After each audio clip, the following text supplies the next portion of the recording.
Con la peor temporada de cada equipo no me refiero a esas donde la gente se decepcionó nomás porque un equipo no fue campeón y terminan dedicando videos. El día de hoy en su canal favorito de Basketback me tomé la molestia de recopilar cada temporada en la que cada equipo hizo el ridículo completamente. No solo hablamos del peor récord, hablamos de ese año donde incluso los fans se hartaron. Sin nada más que decir, esto es de Basketback, comenzamos.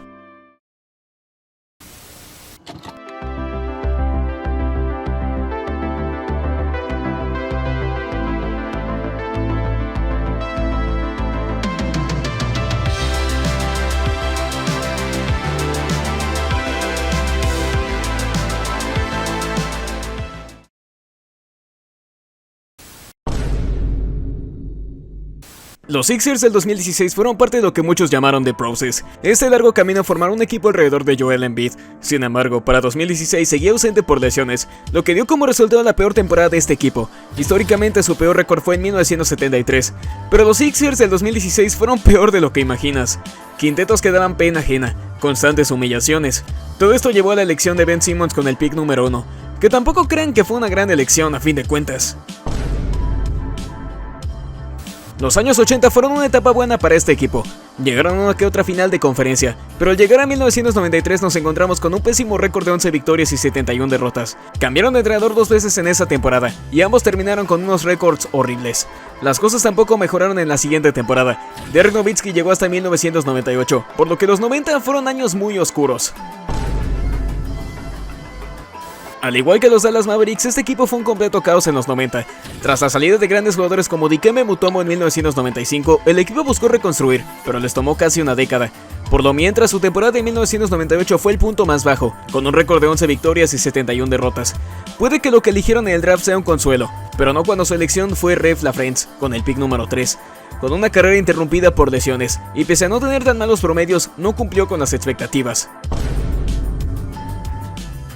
Este equipo siempre ha tenido altas y bajas. En 1998 tuvieron un récord lamentable, con 17 victorias y 65 derrotas, destacando como uno de los peores equipos que se haya visto. En ese entonces todo seguía siendo parte de una reconstrucción que no iba del todo bien. Afortunadamente, como consuelo tuvieron el pick número 1, el cual gastaron en Michael Olowokandi, que te resumo fue un fracaso total. Tras la partida de Jason Kidd, Richard Jefferson y Vince Carter, el equipo apostó todo por reconstruir en el 2009, pero las cosas no salieron del todo bien. Reconstruir lleva tiempo, y puedo decirte que esta temporada fue un ridículo total. 10 victorias y 72 derrotas. El dúo de Devin Harris y Brook López no fue lo que esperaban, y terminar eligiendo a Derrick Favors, cuya carrera ya está por los suelos. 3 años después de esto nacieron los Brooklyn Nets, y el resto es historia. Los 2000 fueron años muy horribles para los Hawks, especialmente el 2005, quien pese a su estatus de All-Star no logró impedir que este equipo tuviera un récord de 13 victorias y 69 derrotas. En realidad era un equipo con jugadores interesantes, pero nunca logró funcionar. Son más recordados por tener uniformes feos que por el baloncesto en general. Este pésimo récord llevó a elegir a Marvin Williams con el pick número 2, dejando pasar a Chris Paul y Deron Williams. Solo imaginen lo que pudo ser si elegían bien. Sé que estoy siendo un poco injusto, pero el problema con los Rockets del 2023 no fue solo su récord horrible de 22 victorias y 60 derrotas, fue todo lo que rodeó al equipo, empezando por las historias de sus propios jugadores, faltando al respeto a su entrenador, lo que dio como resultado un sistema que daba lástima ver. Luego terminó con el escándalo de Kevin Porter Jr., que pese a que ya se dijo que no fue tan grave, sí terminó destruyendo los planes que se tenían. Ni siquiera Eric Gordon quería estar ahí, le urgía irse. En 1999, cuando eran los Vancouver Grizzlies, conocieron su punto más bajo. Pese a que no fue una temporada completa, este equipo dio pena ajena. Pese a tener un dúo con mucho potencial como Mike Bibby y Sharif Abdur-Rahim, no se pudo evitar que tuvieran el pésimo récord de 8 victorias y 42 derrotas. Pese a que Brian Hill era un entrenador con experiencia, no supo darle un rumbo a todo esto.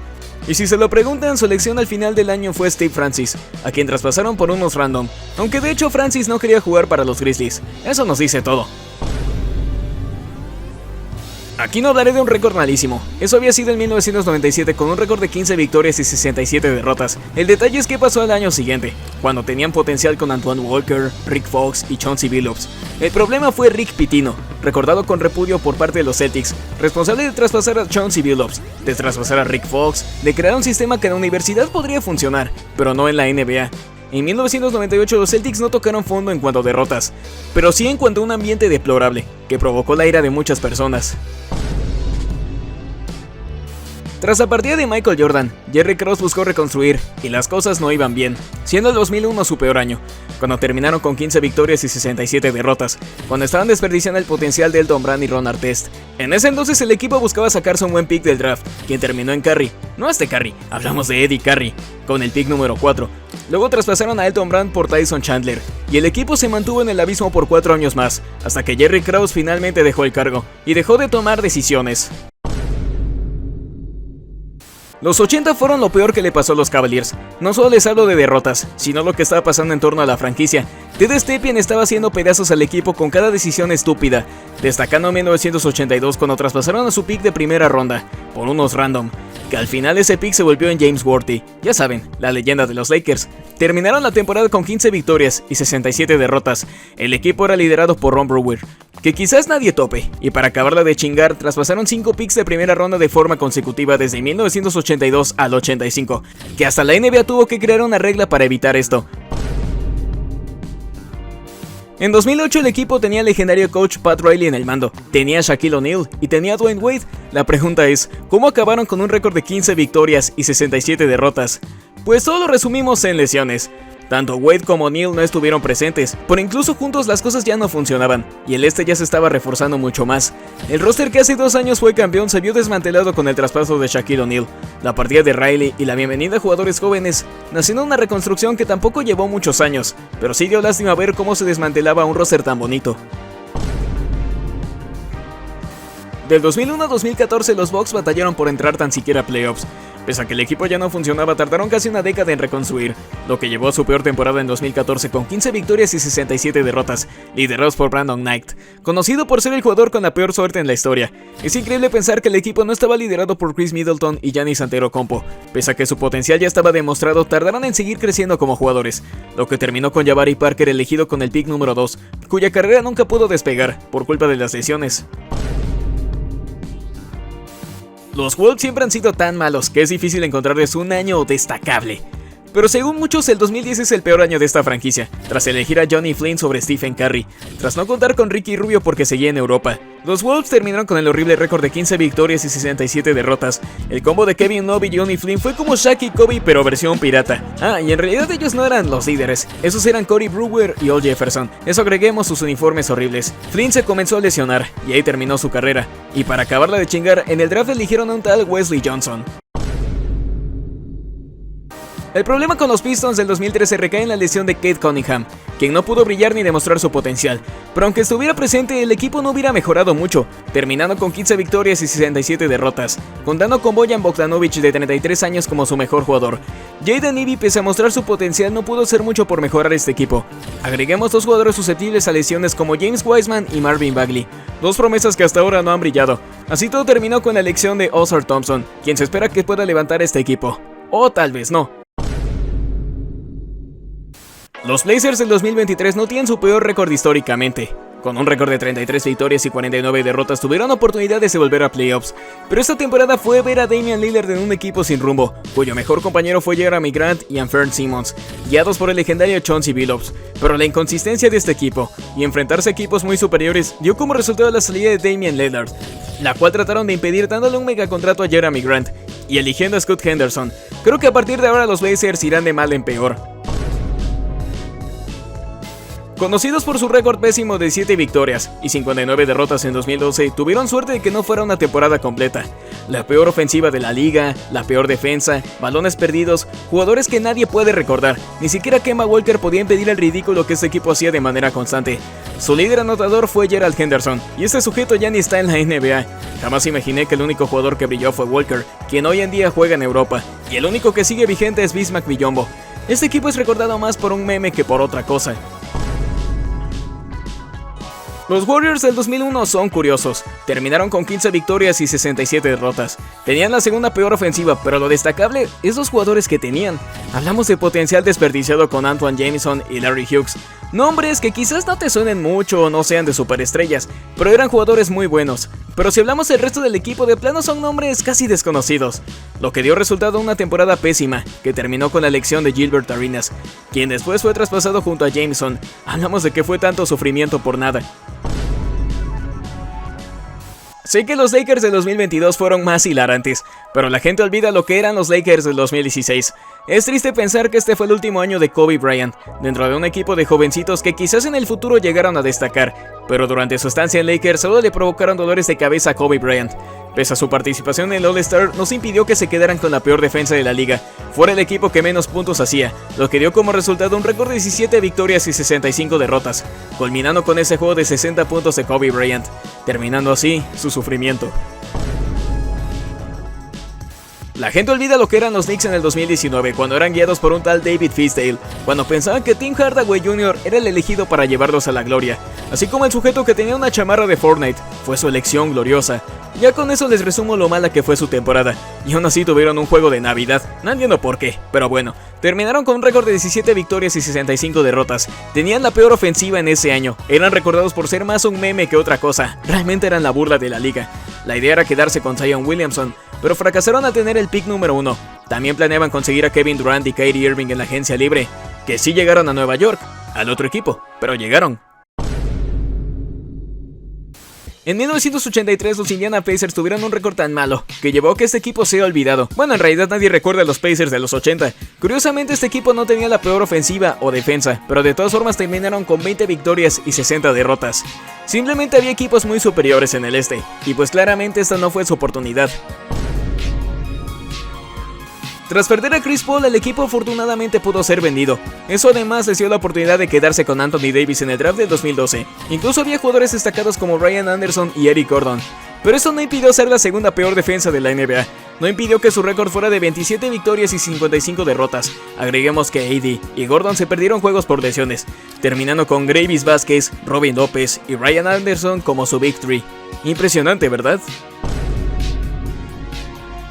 En el año 2008, los Seattle Supersonics verían su historia terminada con el peor récord en toda su historia. Pese a que el equipo ya contaba con Kevin Durant, las cosas estaban lejos de mejorar, terminando con el récord de 20 victorias y 62 derrotas. Ya no se buscaba clasificar a playoffs. Para entonces ya se sabía de los planes de que este equipo se marchara a Oklahoma. Por eso ahora solo necesitaban unos cuantos picks. Todo esto terminó con la elección de Russell Westbrook, siendo la última vez que vimos a los Supersonics en un draft de la NBA. Dwight Howard ya se había marchado, y el equipo optó por reconstruir en 2012, pero nadie se esperaba que este equipo diera tanta pena. Pese a tener el potencial de Tobias Harris, de Nikola Vucevic, pese a contar con sus veteranos, el equipo siguió apestando durante ese año, terminando con 20 victorias y 62 derrotas. Eran una de las peores ofensivas de la temporada. Oigan, miren, es Gustavo Ayón. Todo terminó con el desmantelamiento total de este roster, que dio terminada una etapa, y el inicio de otra con la elección de Víctor Oladipo. Es triste pensar que la reconstrucción tras la partida de Steve Nash tomó hasta 9 años, siendo 2019 el punto más bajo de este equipo. En este entonces se debatía si era mejor que Booker dejara el equipo. Habían elegido a DeAndre Ayton, y la gente llegó a decir que ellos dos serían el siguiente Kobe y Shaq, pero dudo que su récord de 19 victorias y 63 derrotas lo demuestre. Había mucho potencial en TJ Warren, en Kelly Oubre Jr., pero nunca pudo ser aprovechado. Todo terminó con la elección de Jarrett Culver con el pick número 6, del cual ya no hemos sabido nada. En 2009 los Kings alcanzaron el asombroso récord de 17 victorias y 65 derrotas, con la peor defensa en toda la liga, liderados por el legendario Kevin Martin, por John Salmons y Brad Miller. Este equipo fue la completa destrucción de lo que fue un roster legendario 7 años atrás. Fue el resultado de negarse a reconstruir por años, y eso les costó muy caro, dando como resultado una temporada espantosa. Todo terminó con la elección de Tyreke Evans, jugador que no decepcionó, pero nunca alcanzó su potencial de All-Star. Se supone que la reconstrucción debió dar frutos, pero no lo hizo hasta 2023, que por fin regresaron a playoffs por primera vez desde el 2006. Antes de que llegara Tim Duncan, los Spurs realmente apestaron en 1997. Claro que fue a propósito, pero nadie se esperaba que fueran tan penudos. Su mejor jugador era un Dominic Wilkins de 37 años. David Robinson estuvo ausente por lesiones. Algo que debemos destacar que esta temporada fue el debut de Greg Popovich como entrenador, cuyo récord tampoco fue muy prometedor. Se puede decir que la llegada de Duncan salvó el rumbo de este equipo, pero previo a esto terminaron con 20 victorias y 62 derrotas. Tras perder a Chris Bosh, el equipo empezó a construir alrededor de DeMar DeRozan en 2010. Me equivoqué. Aún le tenían mucha fe a Andrei Bargnani, y las cosas no iban del todo bien. Comencemos que eran la peor defensa en toda la liga. Las lesiones afectaban de manera constante. Pese a que DeRozan ya había demostrado su potencial, eso no fue suficiente para impedir que terminaran con 22 victorias y 60 derrotas. Podría mencionar los otros jugadores de este roster, pero puesto que algunos no los topan. Pero hey, estaba José Calderón, el hombre que reventó a Kyrie Irving en su año rookie. Algo bueno salió de esta temporada. Hay una razón sencilla de por qué este equipo apestó en 2009. En primera, Gilbert Arenas se lesionó y se perdió todo este año. En segunda, ni Caron Butler ni Antoine Jameson eran suficientes para liderar este equipo. Si hablamos de los demás jugadores, al único que podemos destacar es a Nick Young, y supongo que a Javal McKee. Con eso se terminó la era de Arenas en este equipo, terminando con el récord de 19 victorias y 63 derrotas, teniendo la segunda peor defensa en toda la NBA. Además, no tenían picks para el draft, por lo que no hubo una compensación a todo este sufrimiento. Te sorprendería saber esto, pero Utah Jazz solo ha tenido una temporada donde haya dado pena ajena, y eso fue en el año de su creación, es decir, la temporada de 1975, cuando terminaron con 23 victorias y 59 derrotas. Como muchos equipos al ser fundados, la gente no puede esperar que tengan éxito inmediato, pero en el caso de Utah Jazz tardaron mucho en volverse relevantes. Su único buen jugador era Pete Maravich, quien no pudo hacer mucho por ellos. Dentro de los 18 equipos que estaban en ese entonces eran la peor ofensiva. Pese a que LeBron James se burla de este equipo, comprendemos que históricamente no son tan malos.